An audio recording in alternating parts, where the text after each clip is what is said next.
Okay, ವಿರಾಮ ನಂತರ ಮತ್ತೆ ಸ್ವಾಗತ. ನೇರವಾಗಿ ಬಾಗಲಕೋಟೆಗೆ ತೆರಳೋಣ. ಬಾಗಲಕೋಟೆಯಲ್ಲಿ ಒಂದಿಷ್ಟು ಬೆಳವಣಿಗೆಗಳು ನಡೀತಾ ಇದಕ್ಕೆ ಸಂಬಂಧಪಟ್ಟಂತೆ ಒಂದು ಬ್ರೇಕಿಂಗ್ ನ್ಯೂಸ್ ಕೂಡ ಬರ್ತಾ ಇದೆ, ನೋಡೋಣ.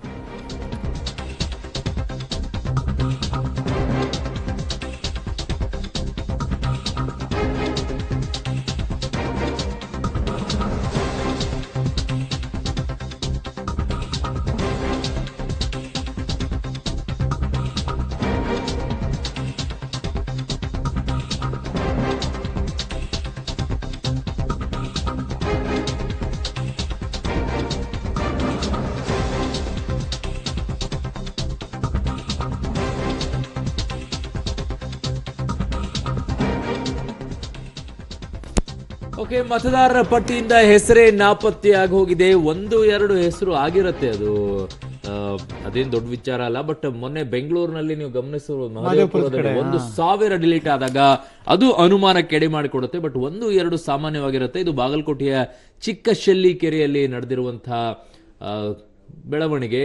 2 ಹೆಸರುಗಳು ನಾಪತ್ತೆಯಾಗಿದೆ ಅನ್ನೋದು.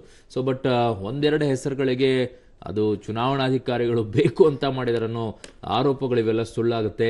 ಹೆಚ್ಚು ಕಡಿಮೆ ಆಗಿರುತ್ತೆ ಆ ಲಿಸ್ಟ್ ಅನ್ನ ರೆಡಿ ಮಾಡಬೇಕಾದ್ರೆ 1-2 ಹೆಸರುಗಳು. ಬಟ್ 1,000 ಹೆಸರುಗಳು ಲೇಟ್ ಆದಾಗಲೇ ಅನುಮಾನ ಬರುತ್ತೆ. ಬಟ್ ಜನ ಗಮನಿಸಬೇಕು ಅರುಣ್, ಎಷ್ಟೋ ಸಂದರ್ಭದಲ್ಲಿ ನಾವು ವಿಧಾನಸಭೆ ಚುನಾವಣೆಗೆ ಹೋದಾಗ ನಾವು ಮತದಾರರ ಪಟ್ಟಿಯಲ್ಲಿ ನಮ್ಮ ಹೆಸರು ಯಾವ ಬೂತಲ್ಲಿ ಇರುತ್ತೆ, ಮತ್ತು ಲೋಕಸಭೆಯಲ್ಲಿ ಎಷ್ಟೋ ಸಂದರ್ಭದಲ್ಲಿ ಆ ವಿಧಾನಸಭೆ ಚುನಾವಣೆಯಲ್ಲಿರುವಂತಹ ಮತಪೆಟ್ಟಿಗೆಯ ಅಥವಾ ಆ ಬ್ಲಾಕ್ನ ಆ ಲಿಸ್ಟ್ ಇಂದ ಎಷ್ಟೋ ಸಂದರ್ಭದಲ್ಲಿ ಅದ್ರ ಪಕ್ಕದಿರುವಂತಹ ಮತಗಟ್ಟೆಗೆ ಹೋಗಿರೋ ಚಾನ್ಸಸ್ ತುಂಬಾ ಇರುತ್ತೆ.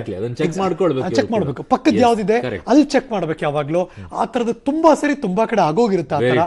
ಸೊ ಹಾಗಾಗಿ ತುಂಬಾ ಟೆನ್ಷನ್ ಮಾಡ್ಕೋಬೇಡಿ. ಪಕ್ಕದ ಮತಗಟ್ಟೆಯಲ್ಲೂ ಚೆಕ್ ಮಾಡಿ, ಅಲ್ಲೂ ಇಲ್ಲ ಅಂದ್ರೆ ಆಮೇಲೆ ಬೇಕಾದ್ರೂ ಒಂದಷ್ಟು ಕಂಪ್ಲೇಂಟ್ ಕೊಡ್ಬೋದು ನೀವು. ಇಂಟೆನ್ಷನ್ಲೇ ನಿಮ್ಮಿಬ್ಬರ ಹೆಸರನ್ನು ತಗ್ಸಿದ್ದಾರೆ ಅಂತ ಏನಾದ್ರು ಇದ್ರೆ ಯಾಕೆ ಏನು ಅಂತ ಚೆಕ್ ಮಾಡ್ಬೋದು, ಮಾಡಕ್ಕಾಗಲ್ಲ ಅಂತ ಏನಲ್ಲ.